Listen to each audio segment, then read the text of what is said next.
الحمد لله نحمده ونستعينه ونستغفره ونؤمن به ونتوكل عليه ونعوذ بالله من شرور أنفسنا ومن سيئات أعمالنا من يهده الله فلا مضل له ومن يضلل فلا هادي له ونشهد أن لا إله إلا الله وحده لا شريك له ونشهد أن سيدنا ونبينا ومولانا محمدا عبده ورسوله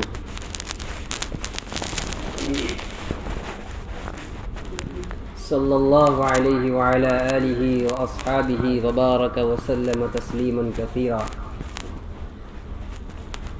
أما بعد فأعوذ بالله من الشيطان الرجيم بسم الله الرحمن الرحيم من عمل صالحا من ذكر أو أنثى وهو مؤمن فلنحيينه حياة طيبة صدق اللہ العظیم۔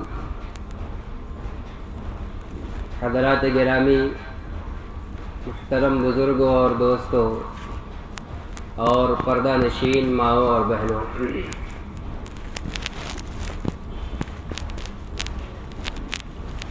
اللہ رب العالمین نے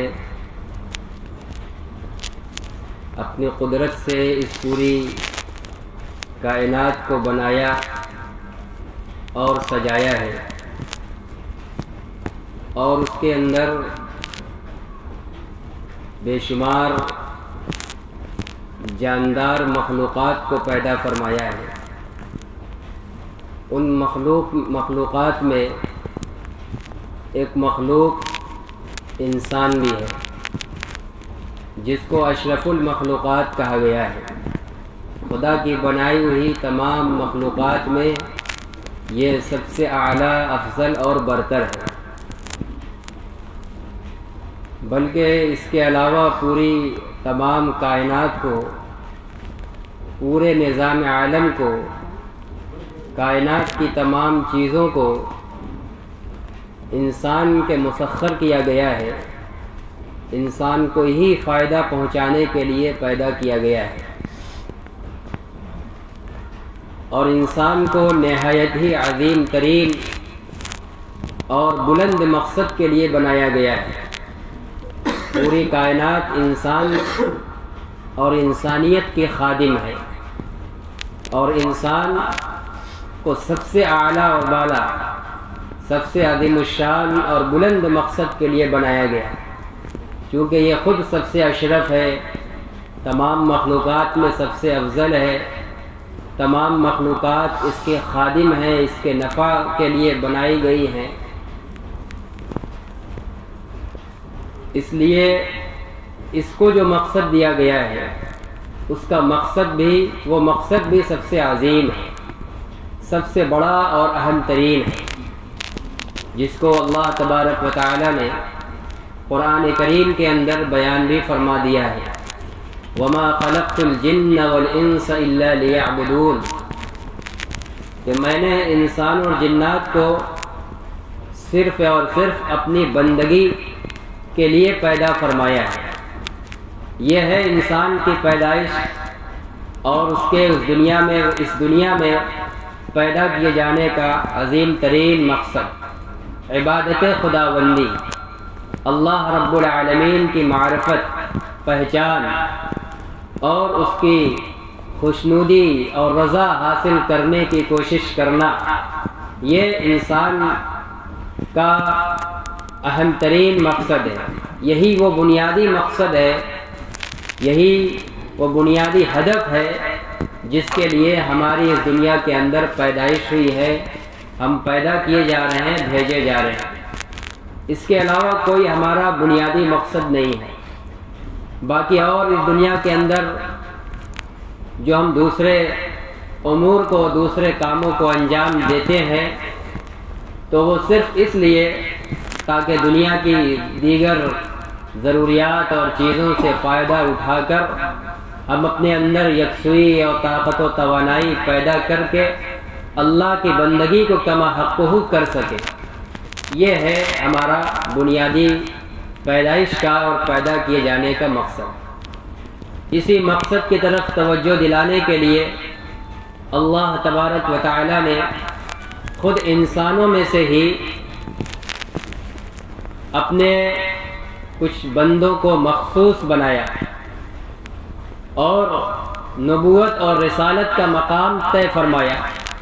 انہیں انسانی بندوں میں سے کچھ لوگوں کو اللہ تبارک و تعالی نے نبی اور رسول بنایا۔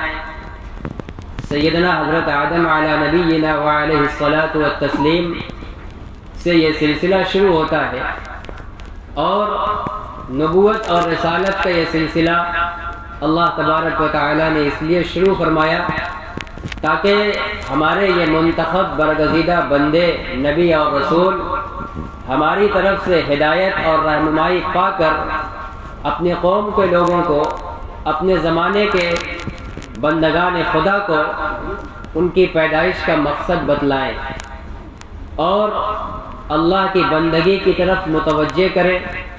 بندگی کا طور اور طریقہ کیا ہو، اللہ تبارک و تعالیٰ نے اس کو خود طے اور تجویز فرمایا، نبیوں کو بتاتے رہے اور نبی اپنی قوموں کو بتلاتے رہے کہ اس طرح زندگی گزارنے کا کام اللہ کی عبادت و بندگی ہے، زندگی میں یہ کرنا ہے، ان کاموں سے بچنا ہے۔ یہی نبیوں کی تعلیمات اور ہدایات کا حاصل ہوا۔ یہ مبارک سلسلہ اللہ تبارک و تعالی نے سیدنا حضرت آدم علیہ السلام سے شروع فرمایا اور خاتم النبیین جناب محمد رسول اللہ صلی اللہ علیہ وسلم پر اس سلسلے کی تکمیل فرما دی۔ آپ کے ذریعے ایک کامل و مکمل دستور حیات دے دیا اسلام مذہب کی شکل میں، جس کو اختیار کر کے، جس کو مکمل طور پر اپنے اندر برت کر اور اپنے آپ کو مکمل اسلام میں داخل کر کے ایک بندہ اپنے مقصد تخلیق میں کامیاب ہو سکتا ہے، مقصد کو مکمل حاصل کر سکتا ہے۔ نبی اکرم صلی اللہ علیہ وسلم کے اوپر اس سلسلے کو ختم فرما دیا گیا۔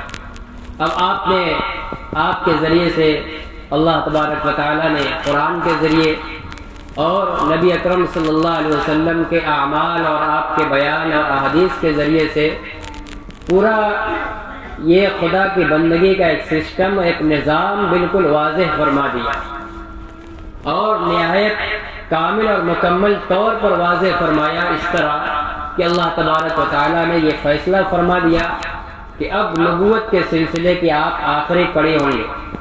آپ کا پیغام دستور بندگی کا یہ آخری دستور ہوگا۔ اب اس کے بعد ہم اور کوئی اب دستور نہیں بھیجیں گے، کوئی اور نبی نہیں بھیجیں گے۔ قیامت تک اب جتنے انسان پیدا ہوتے جائیں گے ان کو اگر اپنے پیدائش اور دنیا میں پیدا اور بھیجے جانے کے مقصد کو اپنے اندر پورے طور پر اتارنا ہے، اس میں کامیاب ہونا ہے، اللہ کی بندگی کا حقوق ادا کرنی ہے، اس کی رضا اور خوشنودی حاصل کرنی ہے، تو اب ان کو حضرت محمد رسول اللہ صلی اللہ علیہ وسلم کی مکمل غلامی میں آنا پڑے گا۔ آپ کے اوپر آپ کی تعلیمات کے مطابق مکمل ایمان لانا، اعمال کے اندر، اخلاق کے اندر، معاملات کے اندر، معاشرت کے اندر، جو بھی ایک انسانی زندگی کی ضروریات ہو سکتی ہیں، ہر شعبہ زندگی کے اندر اللہ کے اس آخری نبی کے ذریعے خدا کے اس کامل و مکمل اور آخری پیغام مذہب اسلام کو کامل و مکمل ماننا، یہی ہم کو ہمارے مقصد تخلیق کی طرف گامزن کرے گا۔ اسی میں ہمارا مقصد حیات چھپا ہوا ہے۔ گویا اگر یہ سوال کیا جائے کہ اللہ نے جس بندگی کے لیے ہمیں پیدا فرمایا ہے اس کے لیے ہمیں کیا کرنا پڑے گا، کن چیزوں سے بچنا پڑے گا، تو اس کا مختصر سا جواب یہ ہے کہ حضرت محمد رسول اللہ صلی اللہ علیہ وسلم کی نبوت اور تعلیمات پر ایمان لانا ہے اور اس کو مکمل طور پر جب جس موقع پر نبی کی جو تعلیم ہے اس کو اپنا لینا، اس کو مان لینا، اسی کے مطابق اپنی زندگی کو گزارنا، یہی بندگی خدا ہے، اسی کا نام خدا کی بندگی ہے۔ اور جب یہ کرنے پر ہم لگ گئے تو گویا ہم نے اپنے پیدا کیے جانے کے مقصد کو پورا کر دیا، اس مقصد کو پورا کرنے میں لگ گیا۔ نبی اکرم صلی اللہ علیہ وسلم نے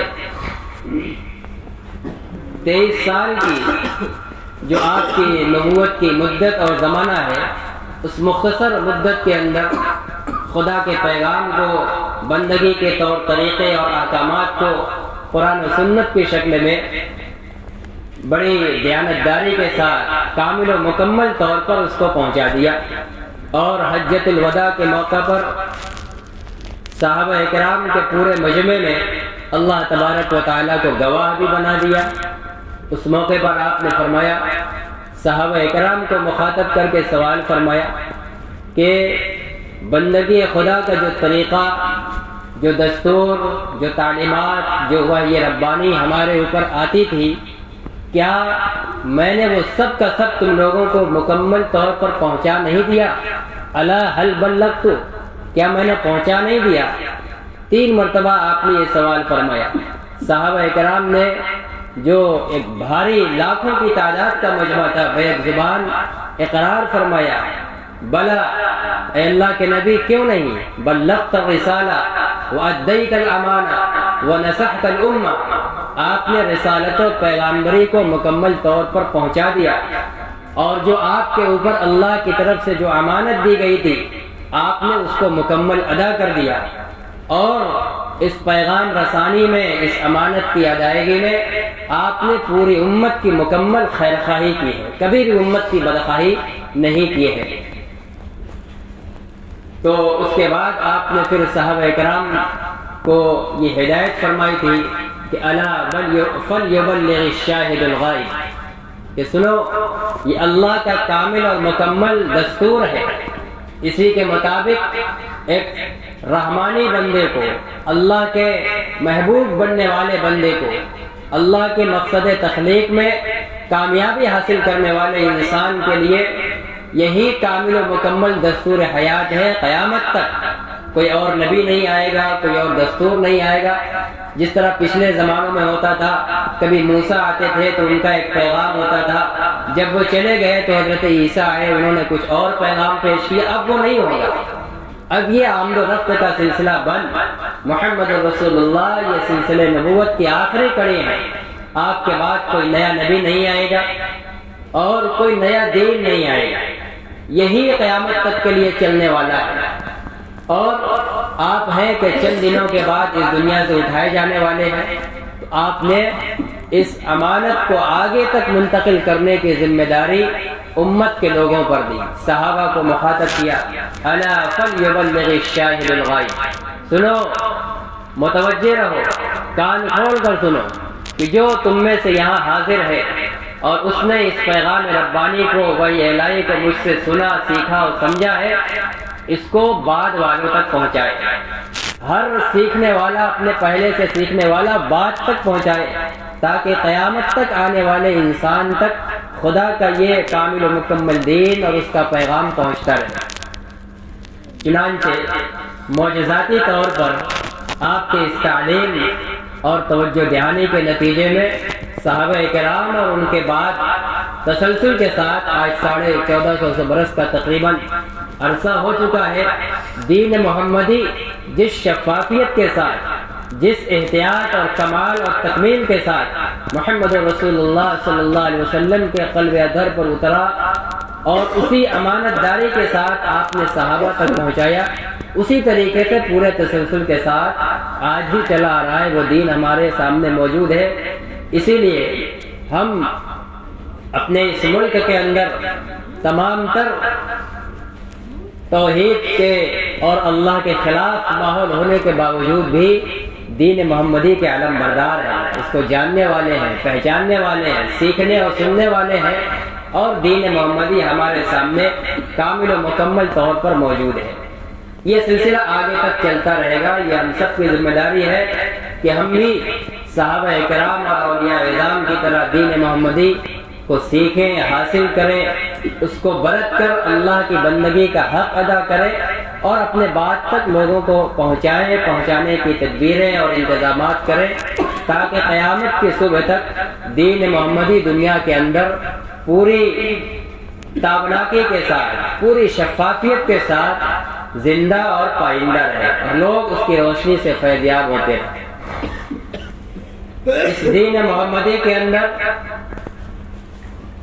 کچھ چیزیں وہ ہیں جن کا تعلق انسان کے دل سے ہے، اور کچھ وہ ہے جن کا تعلق انسان کے ظاہری بدن سے ہے، جس کو دوسرے لفظ میں کہا جائے کہ کچھ عقائد ہیں اور کچھ اعمال ہیں۔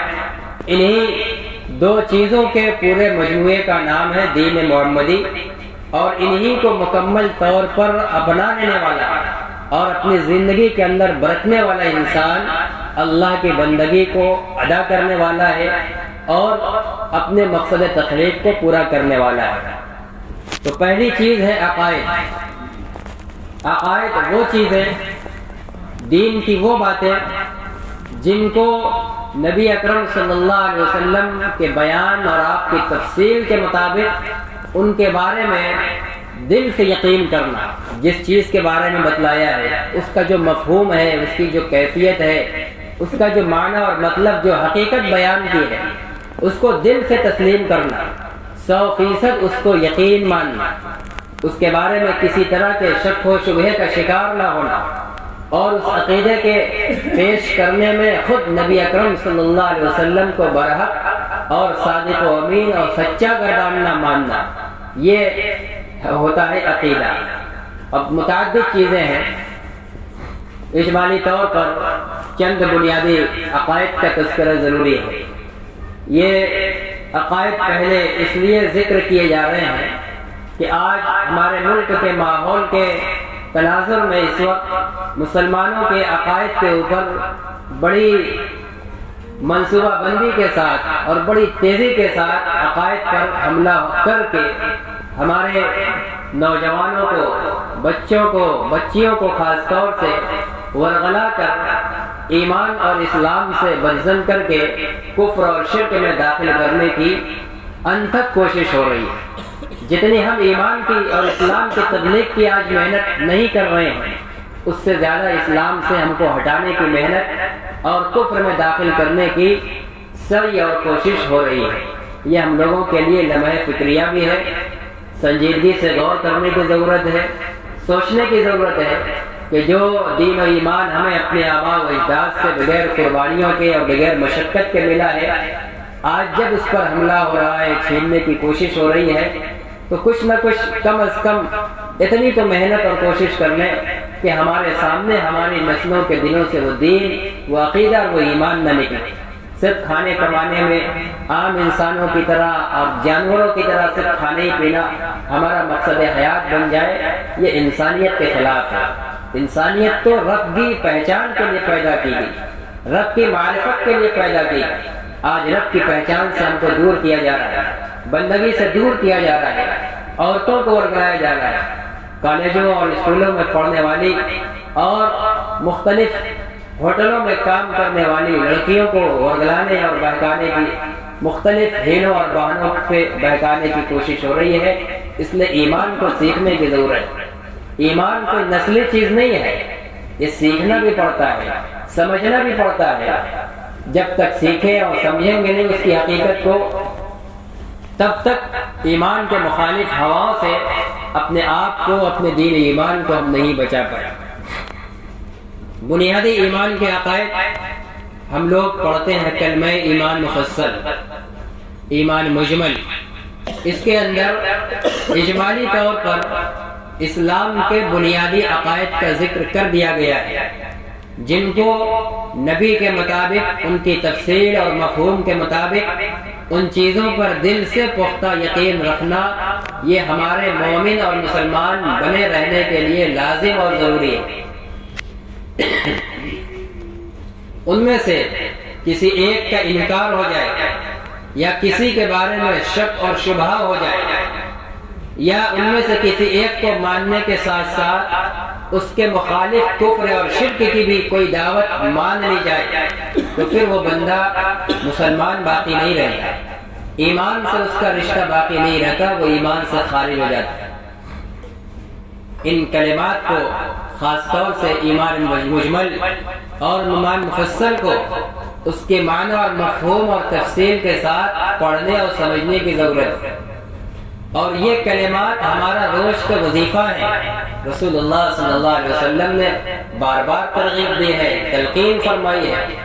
صحابہ کو مخاطب کر کے ایک موقع پر فرمایا تھا، جددوا ایمانکم، اپنے ایمان کی تجدید کرتے رہا کر، اس کو ریپلیس کرتے رہا کر۔ صحابہ نے پوچھا وکیف نجدد ایماننا، اے اللہ کے رسول ہم اپنے ایمان کی تجدید کیسے کریں گے، اس کو نیا کیسے بنائیں گے؟ آپ نے فرمایا بقول لا الہ الا اللہ، لا الہ الا اللہ کثرت سے کہا کرو۔ یہ ہمارے صبح و شام کی تسبیحات میں ہمیں وظیفے کے طور پر دیا گیا ہے، لا الہ الا اللہ کی کثرت روزانہ پڑھنا ہے۔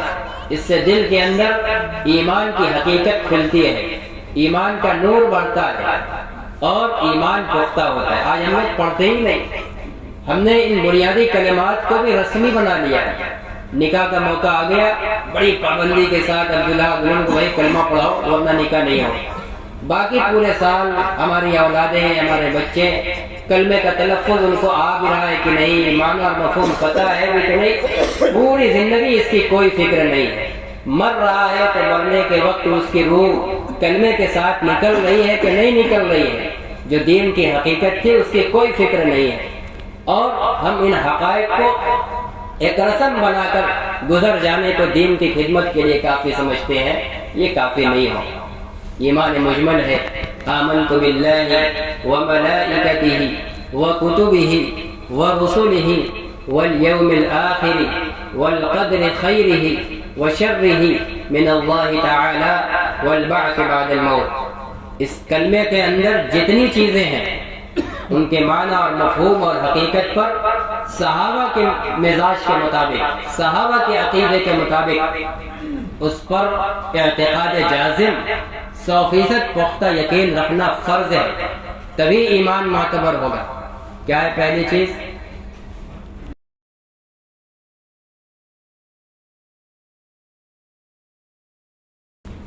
پہلی چیز ہے آمنت باللہ، میں ایمان لایا اللہ پر۔ ایمان کسی چیز پر پختہ یقین کو کہتے ہیں، یعنی میں نے اللہ کا پختہ یقین دیا۔ کیسا، کس طرح؟ اب نبی اکرم صلی اللہ علیہ وسلم سے اس کی تفصیلات منقول ہے۔ اللہ تعالیٰ کی ذات ہے، کیسی ذات ہے؟ واجب الوجود، وہ ہمیشہ سے ہے اور ہمیشہ رہنے والی ہے، اس کو کوئی بنانے اور پیدا کرنے والا نہیں ہے، اس کی کوئی نہ ابتدا ہے نہ انتہا ہے۔ وہ کب سے ہے اس کا کوئی جواب نہیں ہے، کب تک رہے گا کوئی جواب نہیں، وہ ہمیشہ سے ہے، ہمیشہ رہے گا۔ ہماری اور آپ کی طرح نہیں ہے کہ کل ہم نہیں تھے آج ہیں اور کل پھر نہیں رہیں گے، نہیں، اللہ کا وجود ہمیشہ سے ہے، ہمیشہ سے رہے گا، اور وہ جسم اور جسمانیت سے پاک ہے، انسان اور مخلوقات کی تمام ضروریات سے پاک ہے۔ ہم جتنی چیزوں کے ضرورت مند ہوتے ہیں اللہ ان تمام ضروریات سے پاک ہے، اس کے اندر احتیاج نہیں ہے۔ اللہ الصمد، اللہ تعالیٰ تمام ضروریات سے بے نیاز بالا تر ہے، یہ اللہ کی ذات ہے، وہ اپنی ذات میں یکتا ہے، اللہ جیسا کوئی دوسرا نہیں ہے۔ تو یہ ہے اللہ کی ذات پر ایمان لانا، اس پر پختہ یقین چاہیے۔ وہی ذات لا الہ الا اللہ، بندگی کی وہی مستحق ہے، وہی ہمارے خالق و مالک اور رازق ہے، اس کے علاوہ کوئی اور بڑی سے بڑی کتنی بڑی ہستی ہو جائے وہ اللہ سے بڑھ کر نہیں ہو سکتی، اور جب اللہ سے بڑھ کر کوئی نہیں ہے تو پرستش اور عبادت بجز اللہ کے کسی کی نہیں ہو سکتی۔ پوری کائنات کے اندر، پوری انسانیت کے اندر، اے مسلمان ماں اور بہنوں اور مردوں، اللہ کے بعد سب سے عظیم المرتبہ اور سب سے عظیم الشان شخصیت وہ کون ہے؟ ظاہر ہے کہ وہ جناب محمد رسول اللہ صلی اللہ علیہ وسلم کی شخصیت ہے۔ آپ سے بڑھ کر کوئی نبی بھی نہیں ہے، چاہے جائے کہ کوئی ولی اور کوئی اور دوسرا انسان آپ سے بڑھ کر ہو جائے، کوئی نبی، کوئی فرشتہ، کوئی قطب اور ابدال آپ سے بڑا نہیں۔ بعد خدا بزرگ توئی قصہ مختصر، اللہ کے بعد اگر کوئی ہے تو آپ کی ذات ہے۔ ہم آپ کی ذات کو نہیں پوچھتے ہیں، آپ کی عبادت نہیں کرتے، اور نہ آپ نے اپنی عبادت کی کبھی دعوت دی ہے۔ آپ آئے تھے صرف اس لیے کہ اللہ کو لوگ پہچانو اور اللہ کی عبادت کرو۔ تو جب ہم آپ کی عبادت نہیں کر رہے ہیں، آپ کو نہیں پوج رہے ہیں، آپ کے آگے اپنی پیشانی کو نہیں جھکا رہے ہیں، نہیں ٹیک رہے ہیں، تو دنیا کی اور جتنے بھی مہان سے مہان ہستیاں وہ ہو جائیں، وہ محمد رسول اللہ کے برابر نہیں ہو سکتی۔ جب محمد رسول اللہ صلی اللہ علیہ وسلم دنیا میں نہیں پوجے گئے، ان کی نہیں عبادت کی گئی، انہوں نے اپنی بندگی نہیں کروائی، اللہ کی بندگی کروائی، تو اللہ کے علاوہ کون ہے جس کی اس سرزمین کے اندر پرستش کی جائے اور عبادت کی جائے؟ تو یہ اللہ کے بارے میں ہمارا پختہ یقین ہونا چاہیے۔ ہرگز ذرہ برابر بھی کسی کے آگے یہ انسان اشرف المخلوقات کا اشرف اور عظیم ترین سر جھک نہیں سکتا۔ انسان کے علاوہ جو کچھ بھی ہے سب انسان سے کمتر ہے، انسان سے حقیر ہے، بھلا یہ انسان اشرف المخلوقات اپنے سے کمتر کے آگے کیوں جھک سکتا ہے؟ یہ اپنے ہی میں سے اپنے کے برابر میں نہیں جھکنے کے قائل ہوا ہے، نہیں جھکا ہے۔ یہ اگر جھکا ہے اس کی پیشانی تو صرف اپنے سے بڑے اور اپنے بنانے والے اللہ کی طرف، جو تمام عیوب سے پاک ہے، جو کسی کا محتاج نہیں ہے۔ تو یہ اللہ کی ذات ہے۔ اسی طرح اللہ تعالیٰ کی کچھ صفات اور خوبیاں ہیں۔ اللہ تعالیٰ خالق ہے، اللہ تعالیٰ رازق ہے، مالک ہے، زندہ کرنے والا ہے، موت دینے والا ہے، مصیبت دینے والا ہے، بیماری دینے والا ہے، شفا دینے والا ہے، روزی دینے والا ہے، روزی چھیننے والا ہے، روزی زیادہ دینے والا ہے، تنگ کرنے والا ہے، کشادہ مکان دینے والا ہے، تنگ مکان دینے والا ہے۔ تمام چیزیں یہ سب اللہ کی صفت ہے، یہ اللہ کی خصوصیت ہے۔ ان صفات میں بھی اللہ یکتا اور بے نظیر ہے۔ اللہ کے ان صفات میں بھی اللہ کے علاوہ کوئی شریک نہیں ہے، نہ کوئی مقرب فرشتہ اور نہ کوئی اللہ کا محبوب نبی، کوئی بھی اللہ کی صفات میں شریک نہیں۔ قرآن کہتا ہے لیس کمثلہ شیء وہو السمیع البصیر۔ اللہ تعالیٰ کی کوئی نظیر اور کوئی مثال نہیں ہے، نہ اس کی ذات میں نہ اس کی صفات میں۔ اللہ کا کوئی ہمسر نہیں ہے، لم یلد ولم یولد ولم یکن لہ کفوا احد۔ سورہ اخلاص میں آخری آیت اللہ کی اسی ہمسری کا انکار کرتی ہے، اللہ کا کوئی ہمسر نہیں ہے۔ یہ اللہ تعالیٰ کی صفات کے اعتبار سے ہمیں یقین رکھنا ہے۔ جب ہمارا یقین پختہ ہو جائے گا تو پھر دنیا کے بہت سے اچھے برے حالات سے ہمارے لیے نمٹنا بڑا آسان ہو جائے گا۔ مصیبتیں آئیں گی، ہمارا تو یقین ہے کہ ہمارا اللہ دیکھ رہا ہے، یہ اسی کی لائی ہوئی۔ جب اسی کی لائی ہوئی ہے تو دنیا کی کوئی طاقت ہٹا بھی نہیں سکتی۔ راحت اور نعمتیں آئیں گی تو ہمارا ایمان ہم کو متوجہ کرے گا کہ یہ اللہ کی دی ہوئی نعمت ہے، تو وہ ایمان ہم کو شکر گزاری کروائے گا۔ شکر ادا ہوگا تو نعمت اور بڑھے گی، مصیبت پر صبر ہوگا تو اجر ملے گا، ثواب ملے گا۔ یہ ایمان کی پہلی ہماری بنیاد ہے، اللہ تعالیٰ کی ذات اور اس کی صفات پر ایمان رکھنا کہ اللہ اپنی ذات کے اعتبار سے بھی اکیلا ہے اور اپنی صفات میں بھی اکیلا ہے۔ اس کی کسی صفت میں کوئی بھی شریک نہیں ہے، نہ کوئی نبی، نہ کوئی ولی، نہ کوئی فرشتہ، اور نہ دنیا کے دوسرے مذاہب کی کوئی مہان شخصیت، کوئی بھی خدا کے کسی وصف کے اندر شریک نہیں ہے، اور یہ خدائی صرف اسی کی ذات کے ساتھ مخصوص ہے۔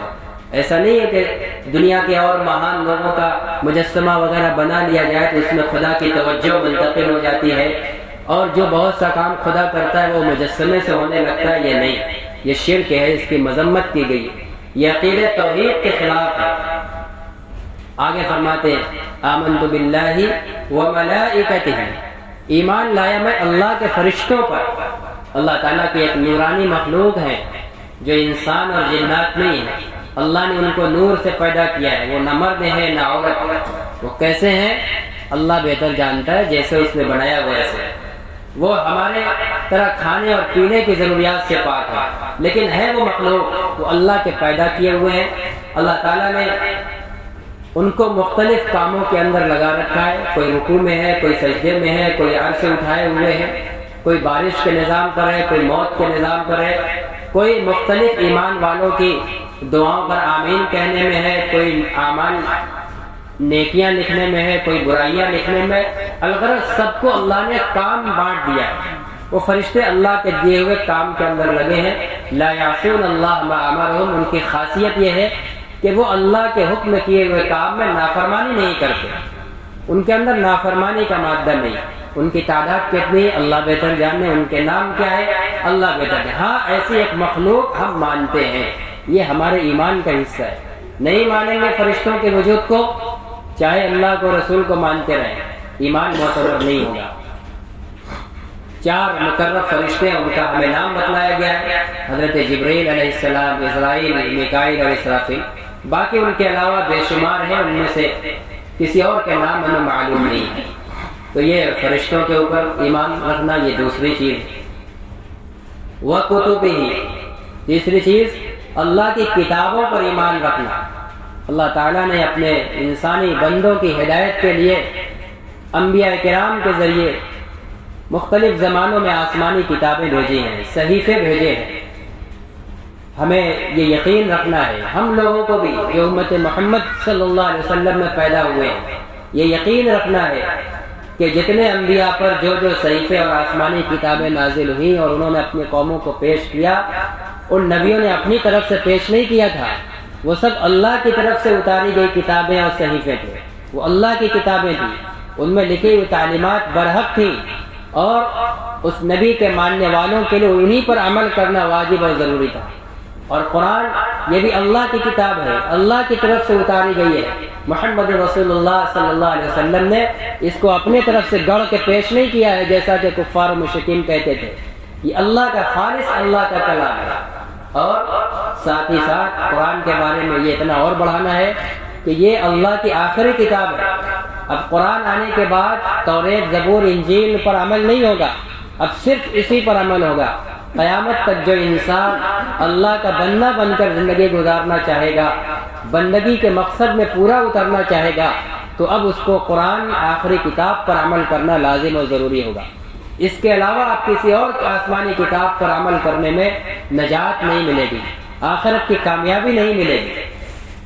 تو یہ اللہ کی کتابوں پر یقین، اور پھر قرآن کے جو معانی ہیں، ان کے جو احکام کی تفصیلات ہیں، ان سب کو ان کی تفصیلات کے ساتھ ماننا، تسلیم کرنا، یہ کتاب پر ایمان رکھنا ہے۔ وَرُسُلِهِ، اور چوتھی چیز ہے ایمان لائے ہمیں اللہ کے رسولوں پر۔ اللہ تعالیٰ نے حضرت آدم علیہ السلام سے لے کر نبی آخر الزمان حضرت محمد صلی اللہ علیہ وسلم تک سوالات انبیاء کرام علیہ الصلاۃ والتسلیم کی ایک جماعت کو بھیجا ہے۔ ان سب کو سچا اور برحق نبی ماننا، سب کو اپنے اپنے زمانے کا ہادی اور رہبر ماننا، یہ لازم اور ضروری ہے۔ اور آپ صلی اللہ علیہ وسلم کی نبوت کو بھی تسلیم کرنا، اور ساتھ ساتھ مزید یہ ایمان رکھنا کہ آپ آخری نبی ہیں۔ اب آپ کے بعد کوئی نبی نہیں آئے گا، کوئی نئی شریعت نہیں آئے گی۔ قیامت تک جو بھی انسان اللہ کی بندگی کرنا چاہتا ہے، آخرت کو کامیاب بنانا چاہتا ہے، تو اس کو محمد صلی اللہ علیہ وسلم کی نبوت میں آنا پڑے گا۔ آپ کی نبوت کے مطابق عمل کرنا اور اپنے ایمان کو اس کے مطابق بنانا پڑے گا، تب معتبر ہوگا۔ اسی کو اللہ کے نبی نے ایک موقع پر فرمایا تھا کہ لو کان موسیٰ حیا لما وسعہ الا اتباع، اگر بالفرض اس زمانے میں حضرت موسیٰ علیہ السلام جیسے جلیل القدر پیغمبر بھی آ جائیں، تو اب ان کی بھی نجات اسی وقت ہو سکتی ہے جب وہ میرے دین پر عمل کریں گے۔ وہ چاہیں کہ میں نبی تھا اپنے زمانے میں، مجھے توریت ملی تھی، اس محمد کی نبوت کے زمانے میں بھی ہم توریت پر عمل کر کے کامیاب ہو جائیں، تو اگر کہہ رہے بالفرض ایسا ہو جائے، موسیٰ آ جائیں، تو وہ کامیاب نہیں ہو پائیں گے۔ ان کی بھی کامیابی محمد رسول اللہ کی نبوت پر عمل کرنے میں ہے۔ یہ ایسی نبوت ہے آپ کی، عالمی اور آفاقی نبوت۔ والیوم الآخر، ایک چیز ہے، اور آخرت کے دن پر یہ ہمارا ایمان اور عقیدہ ہے کہ یہ دنیا سے ہماری زندگی کا خاتمہ نہیں ہے، بلکہ اس دنیا کے بعد ایک اور عالم اللہ نے بنایا ہے جس کو آخرت کا دن کہا جاتا ہے۔ آخرت کے دن کے وجود کا یقین رکھنا، یہ ہمارے ایمان کا حصہ ہے۔ یہی ہمارے اور دوسرے بہت سے انسانوں میں فرق ہے۔ بہت سے انسان ہیں جو اگرچہ بہت سے دیوی دیوتاؤں کو پوجتے ہیں لیکن اللہ کے وجود کو مانتے ہیں، پیغمبر محمد کا بھی احترام کرتے ہیں، لیکن ان کا یہ تصور ہے کہ جو کچھ ہے یہی دنیا ہے، انسان مر گیا، اس کا کام ختم، اب اس کے ساتھ اس زندگی کے بعد کوئی اور مرحلہ، کوئی اور معاملہ سامنے نہیں ہے۔ لیکن نہیں، اسلام ہمیں یہ بتلاتا ہے، محمد رسول اللہ کی تعلیم ہمیں یہ بتلاتی ہے کہ یہ دنیا کا خاتمہ نہیں ہے، بلکہ اس دنیا کے بعد ایک اور عالم ہے جس کو یوم آخرت کہا جاتا ہے، آخرت کا دن، آخرت کے دن کا قائم ہونا، اس پر یقین رکھنا، ذرہ برابر بھی شک و شبہے کا شکار نہ ہونا۔ ان ایمانیات اور ان عقائد پر مومن بننے کے لیے پختہ یقین شرط ہے۔ شک ہے، یقین نہیں ہے، شک ہے کسی کے بارے میں تو وہ ایمان معتبر نہیں ہوگا۔ بندہ صرف انکار سے کافر نہیں ہوتا ہے، ایمانیات کے بارے میں شک کرنے سے بھی کافر ہوتا ہے، اس لیے کہ ایمان پختہ یقین کو کہتے ہیں اور شک اور یقین الگ چیز ہے۔ تو والیوم الآخر، آخرت کا دن قائم ہوگا، کیا ہوگا؟ اللہ تعالیٰ پوری مخلوقات کو، حضرت آدم سے جو پہلا انسان پیدا ہوا اور قیامت کے قائم ہونے سے پہلے جو آخری انسان پیدا ہوگا، پورے اولین و آخرین اللہ سب کو دوبارہ اٹھائیں گے۔ آخرت کے دن میدان محشر قائم ہوگی، میدان محشر میں اس دنیا کی زندگی کا حساب و کتاب ہوگا۔ گویا ہمارے عقیدے کے مطابق اس دنیا کا اختتام یا اس دنیا میں الگ الگ انسانوں کی موت، جیسے ابھی بڑی قیامت قائم نہیں رہی، الگ الگ آج کوئی مر رہا ہے، کل کوئی مر رہا ہے، یہ الگ الگ جو انسانوں کی موت ہو رہی ہے، تو ہر انسان کی موت گویا اس کی ہمیشہ ہمیش کی زندگی کا آغاز ہے۔ انسان سمجھتا ہے کہ مر گیا انسان کا معاملہ ختم، لیکن ہم کہتے ہیں کہ نہیں، مرنے کے بعد معاملہ ختم نہیں ہے، مرنے کے بعد تو اصل ہمیشہ ہمیش والی زندگی شروع ہو جاتی ہے۔ ہمارے جد امجد حضرت آدم جنت کے اندر پیدا کر کے رکھے گئے تھے، جنت کی زندگی ہمیشہ ہمیش کی زندگی ہے، کبھی ختم ہونے والی نہیں۔ ایک غلطی پر ازراہ مصلحت اللہ نے یہاں دنیا کے اندر بھیجا ہے چند دنوں کے لیے، لیکن ہمارا اصلی وطن وہی ہے جنت، اور وہاں کی زندگی ہمیشہ ہمیش کی ہے۔ اب وہاں داخل ہونے کے لیے اللہ تعالیٰ نے یہاں کچھ کام لگا دی، نبیوں کے ذریعے ہمیں کچھ ہدایات دے دی کہ اگر نبی کے ماننے والے ان ہدایات پر عمل کر کے آئیں گے تو پھر ہم ان کو ان کے اصلی جو ان کے باپ دادا کا وطن ہے جنت، وہاں بھیج دیں گے، ہمیشہ ہمیش رہیں گے۔ تو اس دنیا کی موت سے اسی ہمیشہ ہمیش کی زندگی کا آغاز ہوتا ہے۔ مرنے پہ انسان کا خاتمہ نہیں ہوتا ہے، انسان اس فانی دنیا سے نکل جاتا ہے لیکن اس باقی دنیا کے اندر داخل ہو جاتا ہے۔ چنانچہ عالم آخرت اور عالم دنیا، اس کے بیچ میں ایک اور عالم ہے، عالم برزخ۔ مرنے کے بعد انسان عالم برزخ میں چلا جاتا ہے، اور عالم برزخ میں ہی انسان کے ساتھ معاملہ جنت والا ہونا ہے یا جہنم والا، عالم برزخ میں ہی حالات اس کے سامنے آ جاتے ہیں۔ گویا وہیں سے اس کی زندگی ہمیشہ ہمیش کی زندگی کا آغاز ہو جاتا ہے۔ تو آخرت کے اندر ہمیں اس دنیا کا پورا حساب و کتاب دینا ہے۔ محمد رسول اللہ صلی اللہ علیہ وسلم کی تعلیم کے مطابق زندگی گزارا یا نہیں، جوانی کو، نوجوانی کو، جوانی کو، بڑھاپے کو، جان کو، مال کو، عزت آبرو کو، وقت کو، تمام تر نعمتوں کو محمد رسول اللہ صلی اللہ علیہ وسلم کی تعلیم کے مطابق برتا یا نہیں، اس کا میدان محشر کے اندر اللہ تعالیٰ محاسبہ کریں گے۔ حساب و کتاب کے بعد کامیاب ہونے والے لوگ پھر وہی ہمیشہ ہمیش جنت کے اندر چلے جائیں گے، اور ناکام لوگ جہنم کے اندر جائیں گے۔ اگر ایمان کے ساتھ بدعملی کی وجہ سے ناکامی ہے تو چند دن کے لیے جہنم میں جائیں گے، بدعملی کی سزا بھوگ کر پاک و صاف کر کے پھر جنت میں داخل ہو جائیں گے۔ اور اگر ناکامی عقیدہ توحید کے ٹھکرانے کی وجہ سے ہے، ان ایمانیات کا انکار کرنے کی وجہ سے ہے، کفر اور شرک کی وجہ سے ہے، تو وہ بندہ کفر اور شرک کی گندگی اور عقیدہ توحید کے انکار کی ناپاکی کے ساتھ وہ کبھی بھی جنت میں نہیں جا پائے گا۔ ایسا بندہ ہمیشہ ہمیش جہنم کے تکلیف اور آگ میں جلے گا، وہ ہمیشہ کا جہنمی ہوگا۔ تو یہ آخرت کے دن کا یہ کام ہے۔ آگے فرمایا والقدر خیرہ و شرہ، ایمان لایا میں تقدیر پر، اچھی ہو یا بری وہ سب اللہ تعالیٰ کی طرف سے۔ دنیا کے اندر مختلف قسم کے حالات آتے ہیں، دن اور زمانہ پلٹتا ہے، حالات الٹتے پلٹتے رہتے ہیں، ایک فرد کے ساتھ بھی اور قوموں کے اجتماعی حالات بھی الٹتے پلٹتے رہتے ہیں۔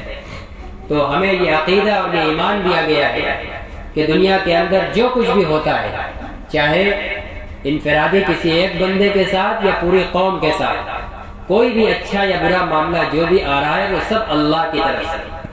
ذالک من تقدیر العزیز العلیم، یہ ایک زبردست حکمت اور علم رکھنے والی ذات کی پلاننگ کا حصہ ہے۔ کوئی چیز اتفاقی نہیں ہے اور دنیا کے کسی مخلوق کے لانے سے کوئی چیز نہیں آئی ہے، جو کچھ آ رہا ہے سب اللہ کے چاہنے سے، اللہ کی طرف سے آ رہی ہے۔ مصیبت آ رہی ہے اللہ کے لانے سے آ رہی ہے، بیماریاں آ رہی ہیں اللہ کے لانے سے آ رہی ہیں، موتیں ہو رہی ہیں اللہ کے مارنے سے ہو رہی ہیں، گھر میں کوئی پیدا ہو رہا ہے اللہ پیدا کر رہا ہے، کوئی شفا یاب ہو رہا ہے اللہ شفا دے رہا ہے، ظالم حکمراں ظلم کر رہا ہے یا اللہ اس کو مسلط کرنے والا ہے، اور ظالموں کے دل کے اندر رحم بڑھ جائے وہ رحم دلی کرنے لگے، یہ سب اللہ کے کرنے سے ہو رہا ہے۔ دنیا کی کوئی طاقت بال کسی کا ادنا درجے بال برابر بھی کسی کو نہ نفع پہنچا سکتی ہے نہ نقصان پہنچا سکتی ہے۔ ہمیں یہ عقیدہ دیا گیا۔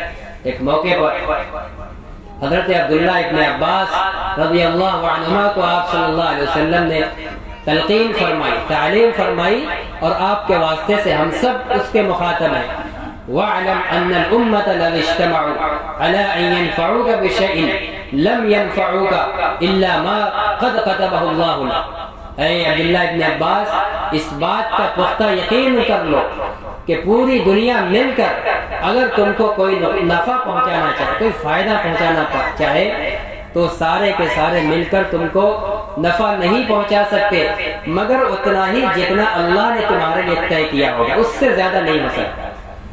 وَلَوِ اجْتَمَعُوا عَلَىٰ أَن يَضُرُّوكَ بِشَيْءٍ لَمْ يَضُرُّوكَ إِلَّا مَا قَدْ كَتَبَهُ اللَّهُ عَلَيْكَ۔ اور اگر اس کے برخلاف پوری امت، پوری دنیا اکٹھا ہو جائے اور مل کر تمہیں کوئی نقصان پہنچانا چاہے تو سب مل کر تمہیں نقصان نہیں پہنچا سکتے مگر اتنا ہی جتنا اللہ نے لکھا ہو۔ اگر اللہ نے لکھا ہوگا تو پہنچے گا، پوری دنیا کی طاقت مل کر کوئی نقصان نہیں پہنچا سکتا۔ یہ عقیدہ، تقدیر اچھی یا بری سب اللہ کی طرف سے، اس میں ہم لوگ بڑے ڈگمگاہٹ کا شکار ہیں۔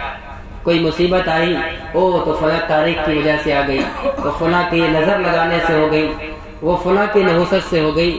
یہ عجیب و غریب قسم کی نحوستیں ہمارے اندر۔ نکاح کی تاریخ پڑ گئی، اگر وہ اتفاق سے چاند کی 3 اور 13 اور 23 اور 8 18 28 سے ٹکرا گئی تو امولی صاحب کو کھوجو، مغرب سے پہلے پہلے نکاح پڑھ لو، ورنہ ان تاریخ کے اندر نکاح منحوس ہو جائے گا، نعوذ باللہ۔ نکاح اللہ کے نام پر منعقد ہو رہا ہے، کہ اللہ کا نام لینا کسی تاریخ کے اندر نحوست کا ذریعہ ہے؟ کیا 13 تاریخ میں نماز ادا نہیں کی جاتی، حج ادا نہیں کیا جاتا، تلاوت نہیں کی جاتی، تسبیحات نہیں ادا کی جاتی؟ تو پھر نکاح ایک عبادت کے اس کے اندر منحوس ہے، کیوں اس کو بیماریوں کے اور مصیبت کے لانے کا پیش خیمہ سمجھا جاتا ہے؟ یہ بدعقیدگی ہے، ایمان کی خیر منانے کی ضرورت ہے۔ اگر ہمارے دل کے اندر یہ جراثیم موجود ہے تو آج ہی ہمیں اس سے توبہ کرنا۔ کوئی بھی تاریخ ہو، کوئی بھی دن ہو، ہر خوشی اور غمی کی تقریبات کی جا سکتی ہیں۔ ہمارے اسلامی عقیدے کے اعتبار سے مسلمانوں کے لیے کسی خوشی کے لیے دن اور تاریخ کی کوئی باؤنڈیشن نہیں، کوئی حد بندی نہیں۔ اللہ تعالیٰ نے کچھ گناہ کے کام بتلا دیے ہیں، کچھ اپنے ناراضگی والے اعمال بتلا دیے ہیں، اس کی نشاندہی کر دی کہ اس سے بچنا ہے۔ اب گناہ سے بچنا ہے، ہر دن بچنا ہے، ہر وقت بچنا ہے۔ نیکی کا کام جب چاہے جس وقت میں چاہے کر سکتے ہیں۔ دور جاہلیت کے اندر لوگ شوال کے مہینے میں، جو عید کا مہینہ ہوتا ہے، نکاح کو منحوس سمجھتے تھے۔ حضرت عائشہ رضی اللہ عنہا سے جو آپ کا نکاح ہوا تھا اسی شوال کے مہینے میں ہوا۔ حضرت عائشہ فرماتی تھی کہ میرا نکاح رسول اللہ صلی اللہ علیہ وسلم سے شوال کے مہینے میں ہوا ہے، ذرا بتائیں کہ رسول اللہ کی بیویوں میں مجھ سے زیادہ خوش نصیب کون ہے؟ اگر شوال کے مہینے میں نکاح نحوست کا ذریعہ ہوتا تو میں آپ کی محبوبہ اتنی سب سے محبوب کیوں بنتی؟ میرا نکاح میں نحوست کیوں نہیں ہے؟ پتہ یہ چلا کہ دن اور تاریخ کسی مصیبت کے لانے کا ذریعہ نہیں ہے، جو کچھ ہوتا ہے اللہ کے لانے سے ہوتا ہے۔ ہرگز کسی ظاہری اسباب کو ذمہ دار نہ ٹھہرایا جائے۔ انسان کو اپنا عقیدہ تقدیر ہر وقت مستحضر رکھنا چاہیے۔ والقدر خیرہ وشرہ من اللہ تعالی، ہم میں ایمان لایا اچھی اور بری تقدیر پر کہ وہ سب اللہ کی طرف سے۔ برائی آتی ہے تو فوراً ہم تاریخ کو ٹھہرا دیتے ہیں، دن کو ٹھہرا دیتے ہیں، اپنے کسی دشمن کو ٹھہرا دیتے ہیں، کسی نے بندش لگا دی اس لیے کاروبار نہیں چل رہا، کسی نے کرتب کر مختلف توہمات کے اندر یہ عاملین نے، جھاڑ والوں نے اور تقدیر کے تعلق سے مسلمانوں کے ایمان کو خراب کرنے کا کام کیا ہے۔ تو یہ اپنا تقدیر کے بارے میں اپنا ایمان درست رکھیں، عورتیں خاص طور سے اس بارے میں چوکنا اور متوجہ ہوں۔ آگے فرمایا والبعث بعد الموت، ساتویں چیز ہے مرنے کے بعد دوبارہ زندہ کیے جانے پر یقین رکھنا۔ یہ اور لوگوں کا ایمان نہیں ہے، مر گیا جلا دیا گیا، ان کے مذہب کے مطابق اس کی آخری رسم ادا کر دی گئی، اس کا معاملہ خراب۔ ہم کہتے ہیں کہ نہیں، مرنے کے بعد ایک دن ساری انسانیت کو زندہ کیا جائے، تمام لوگوں کا حساب و کتاب اور پھر جنت و جہنم کا فیصلہ ہے۔ یہ چند بنیادی عقائد ہیں اللہ کے بارے میں، فرشتوں کے بارے میں، اللہ کی کتاب کے بارے میں، رسولوں کے بارے میں، آخرت کے دن کے بارے میں، اچھی اور بری تقدیر کے اللہ کی طرف سے ہونے کا یقین اور مرنے کے بعد اٹھائے جانے کا یقین، یہ یقین ہمیں مستحضر ہونا چاہیے۔ اور رسول اللہ صلی اللہ علیہ وسلم کے پورے دین کے اندر اسی یقین کو اجاگر کیا گیا ہے، اور اسی یقین کو اجاگر کرنے والے اور پھر بعد الموت، مرنے کے بعد جو دوبارہ اٹھائے جائیں گے، حساب و کتاب ہوگا، اور اس حساب و کتاب میں کامیابی والے اعمال بتلائے گئے۔ اب اس کے بعد عبادات کا نمبر ہے۔ نماز سب سے پہلے فرض ہوتی ہے ہر عاقل بالغ مسلمان پر، کہ جب عقیدہ درست ہو گیا، محمد رسول اللہ کے غلام بن گیا اور اس غلامی پر فخر اور خوشی ہے اور آپ سے واقعی محبت اور لگاؤ ہے، تو اب مسلمان آپ کا غلام نماز کا پابند ہونا چاہیے۔ اول ما یحاسب به العبد یوم القیامۃ الصلاۃ، قیامت میں جب میدان محشر قائم ہوگی تو سب سے پہلے نماز کا حساب و کتاب ہوگا۔ ہمیں جانا ہے، ہمیں اس کا یقین ہے، اور روزانہ کی ہمارے سامنے کی موتیں ہمیں اس یقین کا یاد دہانی کرانے کے لیے کافی ہیں۔ ہر وقت کوئی گھنٹہ بجانے کی ضرورت نہیں ہے کہ ہم چوکنا رہے کہ بھائی مرنے کے بعد دوبارہ اٹھائے جائیں گے، یا ہم مریں گے بھی۔ آئے دن کل کسی کو دفن کر رہے ہیں، آج کسی کو دفن کر رہے ہیں، کل اور کسی کو دفن کریں گے، پھر کبھی ہم کو بھی دفن کیا جائے گا۔ یہ روز صبح و شام، رات و دن کا ایک لامتناہی سلسلہ چل رہا ہے۔ تو مسلمانوں کو بیدار اور توجہ دلانے کے لیے یہ عمل ہی کافی ہے۔ اسی لیے موت کیا ہے؟ ہمارے لیے ایک ساودھانی الارم ہے، ہم کو جگانے کا کام کرتا ہے کہ جاگ جاؤ، کہ یہ ہمارا اتنا عزیز، اتنا محبوب، زندگی کا بہترین مونس اور ساتھی، یہ چلا گیا، کہاں گیا؟ توجہ ہو جائے، یہ آخرت میں گیا، عالم برزخ میں گیا، وہاں کیا ہوگا؟ پورے دین کی طرف توجہ لیا جائے کہ وہاں تو اس پوری دنیا کا حساب و کتاب ہوگا، کامیابی پر جنت اور اس کی نعمتیں اور عیش و آرام ملے گا، اور ناکامی پر جہنم ملے گی۔ جہنم میں تکلیف ہے، عذاب ہے، بھیانک قسم کے، دردناک قسم کے۔ توجہ ہو، تنبہ ہو کہ بھائی ہم دنیا میں تو مئی جون کی گرمی برداشت نہیں کر پاتے، انگارہ کوئلے کا اپنی دو انگلیوں کے بیچ پکڑ نہیں پاتے، برداشت نہیں کر پائیں گے، تو جہنم کے بھیانک ہاتھ کیسے برداشت کریں گے؟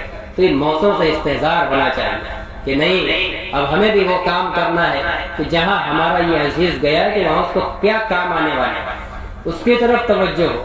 نبی کریم صلی اللہ علیہ وسلم نے ایک موقع پر صحابہ سے فرمایا کہ دنیا کی جو آگ تم اپنے گھروں میں کھانا پکانے کے لیے جلاتے ہو، یہ جہنم کی آگ کا 70واں حصہ ہے۔ صحابہ نے کہا اللہ کے نبی، تو پھر جلانے اور تباہ کرنے کے لیے تو یہی آگ کافی ہے۔ آپ نے فرمایا کہ ہاں، لیکن دنیا جہنم کی آگ اس سے 70 گنا زیادہ بھیانک اور خطرناک ہوگا۔ اب اندازہ لگایا جائے، دنیا میں کبھی لیک ہو جائے، فالٹ ہو جائے اور آگ لگ جائے تو پوری بلڈنگیں تباہ ہو جاتی ہیں، لاکھوں کروڑوں کا اثاثہ برباد ہو جاتا ہے، یہی جو 70واں حصہ ہے۔ لیکن اس سے 70 گنا زیادہ آگ جہنمیوں کے اوپر مسلط کی جائے، ہم کیسے اس کو برداشت کر پائیں گے؟ ظاہر ہے کہ نہیں برداشت کر پائیں گے۔ اس سے بچنے کے لیے یہی زندگی ہے، کوئی اور وقت ملنے والا نہیں ہے، یہی زندگی ہے۔ کیا ہے؟ پوری زندگی کے اندر رسول اللہ صلی اللہ علیہ وسلم کے غلامی کا توق اپنے گلے میں ڈال لے، جب جس طرف کھینچے ادھر چلے۔ تجارت میں ہے تو آپ کی تعلیم کے مطابق حرام سے بچتے ہوئے حلال کا اہتمام، معاملات میں ہے تو ایفائے عہد، سچائی اور امانتداری کا لحاظ، جھوٹ سے اعتراض، خیانت اور دھوکہ دھڑی سے اعتراض، چوری ڈکیتی بے ایمانی سے اعتراض، اور لوگوں کے ساتھ رہے تو اچھے اخلاق، میٹھے بول، معاشرت، حسن سلوک، اور اللہ کا معاملہ ہے تو نماز، قرآن، عبادت، روزہ، حج، زکوٰۃ، ان ساری چیزوں کی ادائیگی۔ کوئی بھاری کام نہیں، ہر کام مسلمان جو بھی کر رہا ہے دین کا چاہے دنیا کا، اللہ کے نبی کی ہدایت کے مطابق کر لے، اس کا ہر کام خیر ہے، اس کا ہر کام خیر ہے۔ کوئی بھی کام ایمان والے کا خیر سے خالی نہیں ہے جبکہ وہ رسول اللہ کے طریقے کو سامنے رکھ کر اور سچی نیت کے ساتھ۔ مصیبتیں بھی ہمارے لیے خیر ہیں، خوشیاں بھی ہمارے لیے خیر ہیں، اور جو اعمال جس کو ہم عبادت سمجھتے ہیں وہ تو خیر ہے ہی، دنیا کے جو بہت سے عام اعمال دنیاوی کام سمجھتے وہ بھی ہمارے لیے خیر ہے۔ اللہ کے نبی فرماتے ہیں عجبا لامر المؤمن ان امرہ کلہ خیر، ایمان والے کا معاملہ تو بڑا عجیب و غریب ہے، بڑا تعجب کا اس کا معاملہ ہے کہ اس کا ہر حال خیر ہے، ہر حال بھلائی کا ذریعہ ہے۔ ان اصابته سراء شکر فکان خیرا وان اصابته ضراء صبر فکان خیرا، اگر اس کو خوشی کی نعمت ملتی ہے تو ایمان والا ایمان کی وجہ سے خوشی پا کر اتراتا نہیں، اللہ کا شکر گزار بندہ بنتا ہے، شکر ادا کرتا ہے، تو شکر کرتا ہے تو اللہ تعالیٰ اس کو شکر کا ثواب دیتے ہیں، جنت میں شکر گزاروں کا درجہ ملے گا۔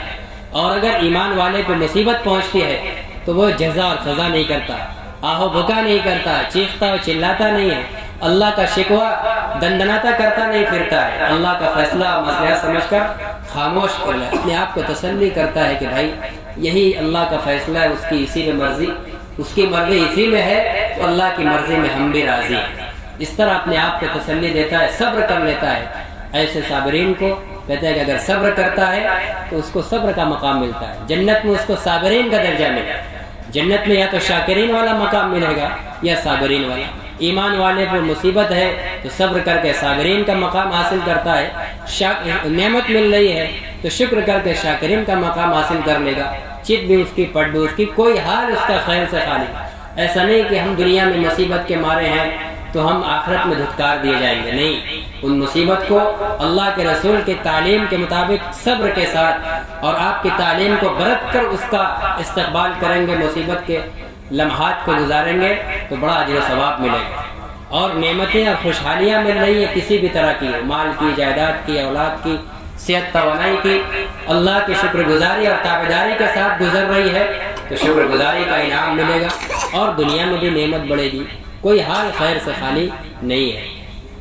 ایک موقع پر آپ صلی اللہ علیہ وسلم نے فرمایا کہ ایمان والے کو جو بھی مصیبت پہنچتی ہے تو اس کو صدقے کا ثواب ملتا ہے، اگر یہاں تک کہ فرمایا کہ راستہ چلتے اس کو کوئی کانٹا چبھ جائے تو اس کانٹے کے چبھنے کی جو تکلیف ہوتی ہے، عموماً چبھ جاتا ہے، کانٹا ہوا، کوئی نوکیلا کنکر، کوئی چیز بھی ہو، کبھی پیر میں چبھتی ہے، آدمی پیر اٹھاتا ہے، جھاڑتا ہے، پھر چلنا شروع ہو جاتا ہے، نہ خون نکلتا ہے اور نہ تکلیف رہتی ہے کہ ڈاکٹر کے یہاں مرہم پٹی کی ضرورت پڑے، بس وقتی چبھن کی جو ایک احساس ہوا تو بس ہوا، جھارا ختم۔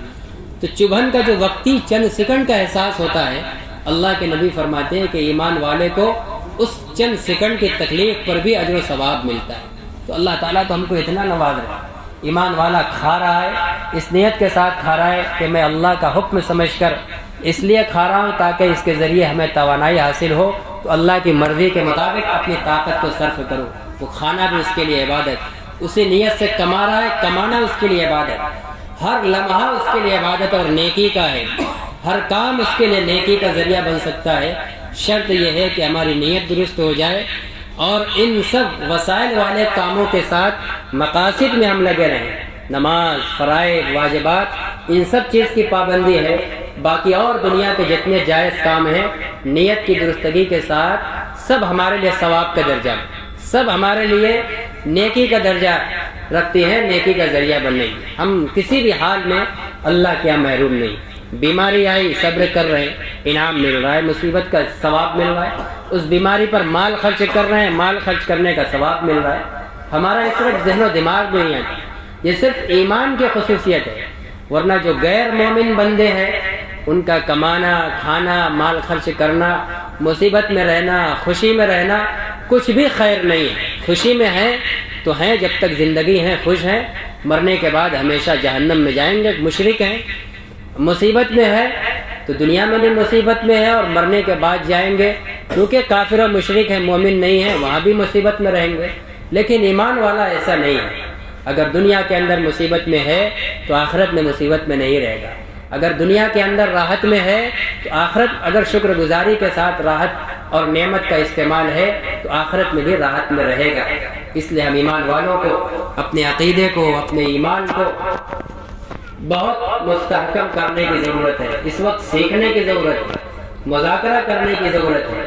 اس طرح کی مجلسیں صرف اسی گمی کے موقع پر ہی نہیں، گائے گائے مختلف گھروں کے اندر عورتوں کے بیچ میں خاص طور سے یہ پیغام ایمان اور عقیدے کا پہنچانے کی ضرورت ہے۔ بڑی تیزی کے ساتھ ایمان لوٹنے کی محنت ہو رہی ہے، طرح طرح سے ورگلایا جا رہا ہے۔ ضرورت ہے کہ اپنے بنیادی عقائد اور ایمان کے اصلی اور ضروری صحیح عقائد کو، ان کی تفصیلات کو سیکھیں، سمجھیں اور اپنے ایمان و عقیدے کو صحابہ کے عقیدے اور ایمان کے مطابق بنا کر پہاڑ کی طرح مضبوطی کے ساتھ جمیں۔ اور پھر اس کے بعد ایمان کے تقاضے ہیں، اعمال کرنا، نمازوں کی پابندی ہے، نماز کا اہتمام ہر مسلمان مرد عورت پر فرض ہے، اس کا اہتمام چاہے کتنوں بھی مشقت دشواری کے وقت ہو جائے، نماز کبھی بھی معاف نہ، بیٹھ کر پڑھ لیں، اشارے سے پڑھ لیں، پانی کا استعمال مضر ہے تو تیمم کر لیں، رکوع سجدے پر قدرت نہیں ہے تو اشارہ کر لیں، کوئی بھی عذر نماز کو ساقط نہیں کرتا۔ نماز بہرحال ہمیں زندہ کرنی ہے، اپنی مسجدوں کو، اپنے عورتوں کا، اپنے گھروں کو نمازوں سے اور سجدوں سے آباد رکھنا ہے۔ نمازوں سے ہی اللہ کی قربت اور اللہ کی رحمت سب سے زیادہ کھینچی جاتی ہے۔ اللہ کی رحمت سے آج ہم دور ہوتے جا رہے ہیں، محروم ہوتے جا رہے ہیں، طرح طرح کے مصائب اور مشکلات کا شکار ہیں۔ اللہ تعالیٰ ہم کو اپنی طرف کھینچنا چاہتے ہیں، ہم نماز میں لگ جائیں، نماز کی طرف متوجہ ہو جائیں، تلاوت قرآن کو زندہ کر لیا جائے گھروں کے اندر، روزانہ قرآن کو سمجھنے کی کوشش کی جائے، روزے کا اہتمام ہو، اگر وسعت ہو تو حج اور زکوٰۃ کی ادائیگی کا اہتمام ہو، اور اسی طرح جو گناہ کے کام ہیں، شراب نوشی ہے، جھوٹ ہے، غیبت ہے، چغلی ہے، کسی کو ستانا ہے، ناحق کسی کے اوپر ظلم کرنا ہے، کسی کا حق مارنا ہے، ان تمام مظالم سے، تمام گناہوں سے اپنے آپ کو بچا لیا جائے۔ یہی اسی کا نام ہے بندگی۔ بندگی جب بولا جاتا ہے تو اس کا مطلب نہیں ہے کہ پوری دنیا سے کٹ کر 24 گھنٹہ مسجد کے اور رکوع سجدے کے ہو جاؤ، نہیں، یہ تمام زندگی کے اعمال اور مختلف رشتہ داروں کے حقوق کی شرعی تعلیم کے مطابق ادائیگی اور مختلف رعایا اور اپنے ماتحتوں کے ساتھ حسن سلوک، ان کے حقوق کی ادائیگی، معاملات، اخلاق، ان سب کی انجام دہی، یہ سب عبادت ہے، سب بندگی ہے، سب پر اجر و ثواب ملتا ہے۔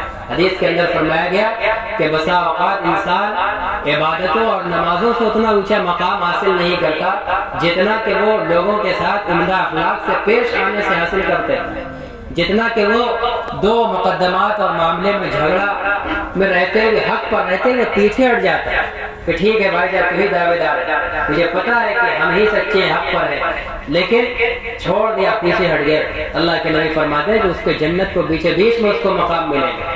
یہ کسی اور عمل پر یہ انعام نہیں سنایا گیا، یہ جھگڑے سے بچنے پر، اپنے حق کو چھوڑ دینے پر۔ آج حقوق کی لڑائیاں ہیں، جھگڑے ہیں، ان سب مواقع کے اوپر ہمیں نبوی تعلیمات کو سننے اور سیکھنے کی ضرورت ہے۔ اس موقع پر رسول اللہ کی ہدایات کیا ہے؟ اگر ہم اپنے حقوق کو چھوڑ دیں حق پر رہتے ہوئے، ہو سکتا ہے ہم پریشانی کے اندر رہیں گے، تنگی کے اندر رہیں گے، لیکن یہ تنگی ہمیشہ نہیں رہے گی۔ اس تنگی کے ماحول میں زندگی ہمارے پاس ہمیشہ نہیں رہے گی، یا تو اللہ اپنے قدرت سے ہمیں خوشحالی دے دیں گے، یا تو پھر ہمارے ہی وقت آئے گا، چلے جائیں گے اور حق چھوڑ کر جائیں گے جھگڑے سے بچتے ہوئے، تو انشاءاللہ آخرت میں وہ انعام ملے گا، ایسی خوشیاں ملیں گی جو کبھی چھینی نہیں جائیں گی۔ دنیا میں تو اگر ہم لڑ جھگڑ کے بھی اپنا حق حاصل کر لیں تو بہرحال اس کو چھوڑ کر جانا ہے، موت آئے گی، سب چھوڑ دیں گے، ختم ہو جائے گا۔ اس لیے تمام شعبۂ زندگی کے اندر، گھر کے نظام ملاقات کے اندر، محلے کے سسٹم کے اندر، پڑوس کے معاملات کے اندر، تجارتی تعلقات، ہر جگہ نبی اکرم صلی اللہ علیہ وسلم کی ہدایت تعلیم موجود ہے۔ اسی کو برت کر اپنا پورا کام کرنا، اسی کا نام بندگی ہے، اسی کا نام محمد رسول اللہ کی غلامی ہے، اسی کا نام دین اسلام ہے۔ اسی پر ہم عمل پیدا ہو جائیں گے تو گویا ہم نے اسلام کو مکمل طور پر اپنے اندر داخل کر لیا، ہم مکمل مسلمان ہو گئے۔ اور جب ہم مکمل مسلمان ہو جائیں گے تو کامل ایمان والوں کے لیے ہی جنت کی بشارتیں ہیں۔ آپ صلی اللہ علیہ وسلم کی معیت، آپ کی رفاقت اور آپ کی شفاعت کی بشارتیں، وہ تمام چیزیں ہمیں آخرت کے اندر ملیں گی۔ یہ الگ بات ہے کہ اللہ تعالیٰ کا نظام یہ ہے کہ اللہ کا جو بن جاتا ہے تو اللہ تعالیٰ دنیا کے اندر بھی اس کو خیر و برکت سے اپنی غیبی تائید اور نصرت و حمایت سے نوازتے ہیں۔ تو ہم اپنے تمام معاملات کو، اعمال کو، تمام شعبے کے نظام کو دین کے مطابق انجام دیں، یہ ایمان کا تقاضا ہے۔ اور اس وقت یہ اسلام کی تبلیغ کا ایک ذریعہ بھی بنے گا کہ مسلمان ہر موقع پر اسلامی کردار کو پیش کرے، اپنی خوشی کے نظام کو بھی، اپنے غمیوں کے نظام کو بھی۔ آج اس گھر کے اندر ایک خاتون مرحومہ ہو گئی اور اہل خانہ کو داغ مفارقت دے گئی، وہ اپنی حقیقی منزل کی طرف چلی گئی۔ اب ان کے حقوق جو ان کے متعلق کر سکتے تھے دنیا کے اندر کر رہے تھے، اب جانے کے بعد ان کے ایصال ثواب کا اہتمام ہے، ان کی جو امانتیں ہیں، مثال کے طور پر اولاد ہے، ان کی اولاد کی خبر گیری، ان کے ساتھ اچھا سلوک و برتاؤ، گویا اس مرحومہ کے ساتھ اچھا سلوک و برتاؤ ہے، اس کے ساتھ احترام کا معاملہ۔ اسی طرح اور جو ان کی امانتیں ہیں، ان کی امانتوں کا حق ادا کرنا، اور جو ان کے متعلقین ہو، ان کے متعلقین کے ساتھ ان کے گزرنے کے بعد بھی اچھا تعلق قائم رکھنا، یہ اسلامی تعلیم ہے۔ حضرت عائشہ فرماتی ہیں کہ رسول اللہ صلی اللہ علیہ وسلم کے گھر جب بھی گوشت کہیں سے آتا تھا تو آپ ایک خاتون کے پاس ضرور بھیجتے تھے، ان کا نام اس وقت ذہن میں نہیں آ رہا۔ تو حضرت عائشہ کو بڑی غیرت آتی تھی کہ کچھ بھی منگاتے ہیں تو وہاں ضرور بھیجتے ہیں۔ تو دریافت کرنے پر فرمایا کہ وہ میری بیوی حضرت خدیجہ کی سہیلی تھی۔ تو آپ صلی اللہ علیہ وسلم کا حضرت خدیجہ کے ساتھ ایسا پاس و لحاظ تھا کہ ان کے گزر جانے کے بعد ان کی سہیلیوں تک کے ساتھ احترام کا اور حسن سلوک کا معاملہ رکھا ہے۔ تو ہمیں بھی ان سب تعلیمات کو سنت نبوی سمجھ کر یقیناً ثواب ملے گا، ان سب چیزوں کو زندہ رکھنا چاہیے۔ اسی طرح مہر وغیرہ کے تعلق سے کچھ مسائل اس موقع پر آتے ہیں۔ دیکھیے، نکاح کے وقت مہر یہی ایک وہ مال ہے جو نکاح کے اندر ایک فرض خرچہ ہے۔ ہمارے اسلامی نکاح کے اندر مالی کوئی خرچہ نہیں ہے۔ ایجاب و قبول زبان سے ادا کرنے والے دو گواہ کی موجودگی میں یہ شرط اور رکن ہے، اور اس کے بعد ایک مالی بوجھ ہے شوہر پر، صرف مہر۔ باقی اس کے علاوہ اگر استطاعت ہے تو ولیمہ کر دیا، نہیں کیا کوئی حرج نہیں، کوئی شرعی باؤنڈیشن اور دباؤ نہیں ہے۔ یہ تو ہم لوگوں نے اپنے اوپر خود سے مصیبت اوڑھی ہوئی ہے اور نکاح کو مشکل ترین چیز بنا دیا، جس کے نتیجے میں برائیاں معاشرے کے اندر جس قدر تیزی کے ساتھ جنم لے چکی ہیں وہ ہمارے اور آپ کے سامنے یہ فرض ہے نکاح کے اندر مہر۔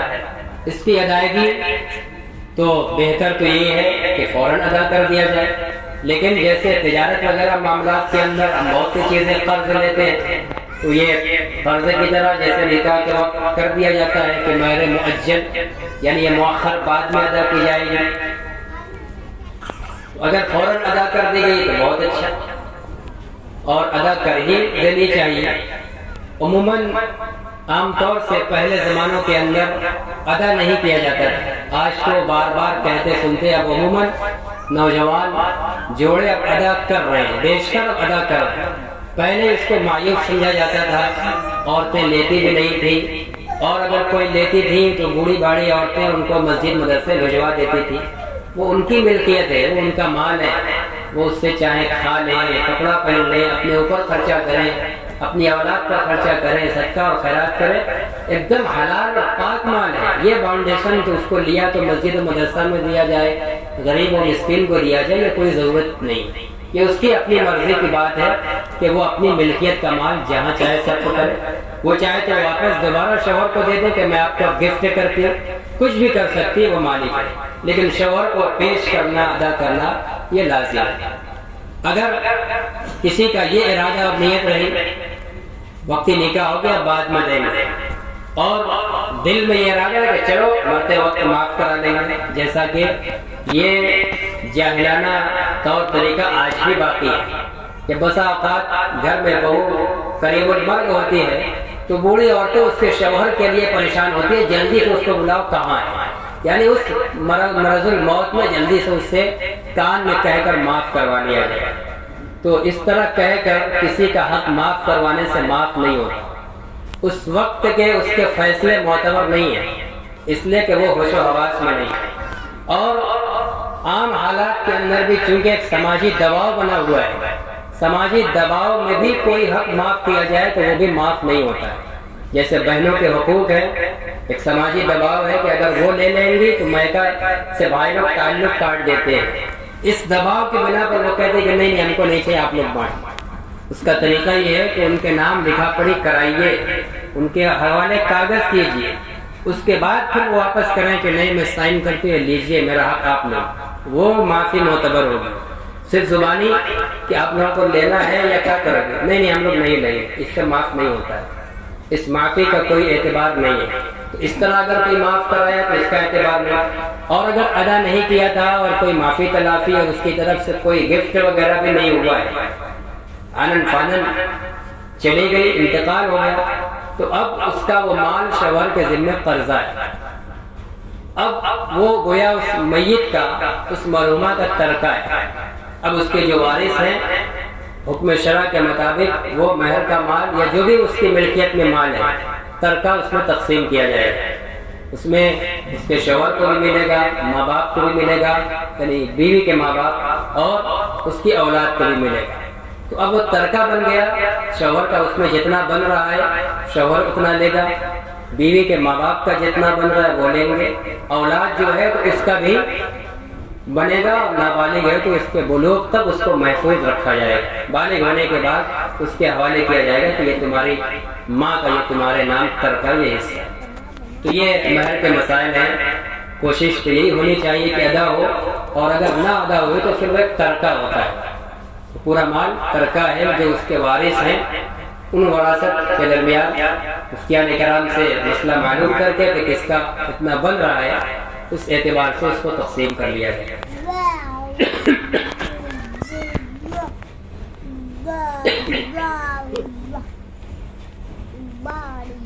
بس انہی چند باتوں پر اپنی بات کو ختم کر رہا ہوں۔ آخر میں ایک بار پھر یاد دہانی کرا دو ایصال ثواب کی، اس کا اہتمام ہونا چاہیے۔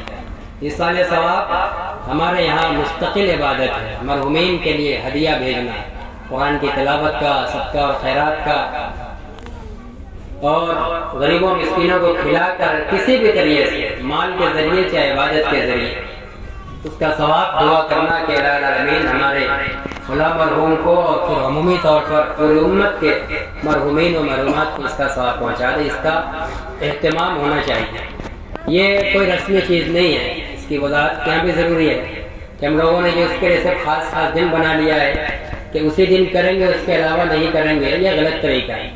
ایصال ثواب انسان کو ہمیشہ کرتے رہنا چاہیے، وہی زیادہ قابل اطمینان اور قابل اعتبار ہے، اور ایک معمول بن جائے کہ جب کسی کے بھی انتقال کی خبر ہو فوراً کچھ نہ کچھ چند مرتبہ سورہ اخلاص ہی، کلمہ طیبہ ہی پڑھ کر ایصال ثواب کیا جائے۔ میت کو اس کا بڑا انتظار رہتا ہے۔ عبداللہ ابن عباس رضی اللہ عنہما کی روایت ہے کہ رسول اللہ صلی اللہ علیہ وسلم نے فرمایا کہ میت جب قبر کے اندر رکھی جاتی ہے تو اس وقت اس کی حالت دریا میں ڈوبتے ہوئے انسان کی طرح ہوتی ہے، وہ تڑپڑاتا رہتا ہے، جیسے نڈنگا آدمی جب ڈوبنے لگے تو تڑپڑاتا ہے، تڑپڑاتا ہے دریا کے اندر، تو میت بھی جب قبر میں رکھی جاتی ہے تو اس کی وہی کیفیت ہوتی ہے عالم برزخ کے اندر، وہ بے چین اور مضطرب رہتا ہے، وہ ینتظر الی ابیہ او ابنہ او صدیقہ و قاربہ،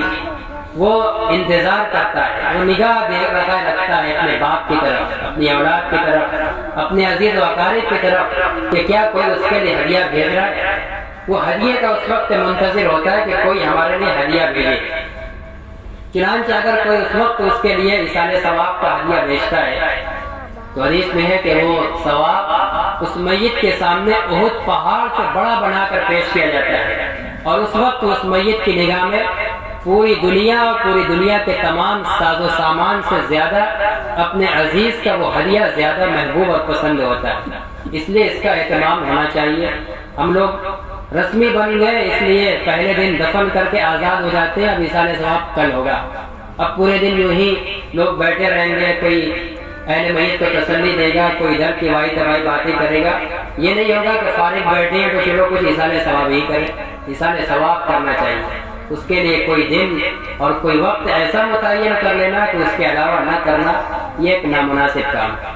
اس لیے اس وقت کے اندر، ان دنوں کے اندر اہتمام ہو، اور تدفین کے بعد قبر پر جب مٹی ڈل جائے اور پانی ڈال دیا جائے، اس وقت مسنون یہ ہے کہ میت کے سرہانے اور پائتانے کھڑے ہو کر سورہ بقرہ کا اول اور آخری رکوع پڑھ کر اس کو ایصال ثواب کریں، اور اس وقت اس کے لیے جب فوراً منکر نکیر آ کر سوال جواب کر رہے ہیں، یہ دعا کریں کہ الہ العالمین یہ ہدیہ اس کے حق میں قبول فرما، اور نکیرین کے سوال و جواب میں اس کو کامیاب فرما، ثابت قدمی فرما۔ یہ اس موقع پر ان سب چیزوں کی ضرورت ہے، لیکن افسوس ہے کہ ہم لوگ غفلت کا اس میں شکار ہیں اور صرف رسمی کاموں میں ہی الجھ کر رہ جاتے ہیں۔ اللہ تعالیٰ ہم سب لوگوں کے اندر دین کی حقیقت اتار دے، اور رسمی دین سے ہم سب لوگوں کو نکالے، دین کی حقیقت ہمارے اندر اتارے اور اسی پر عمل کی توفیق نصیب فرمائے۔ اللہ تعالیٰ سے دعا ہے کہ اللہ تعالیٰ مرحومہ کی بال بال مغفرت فرمائے،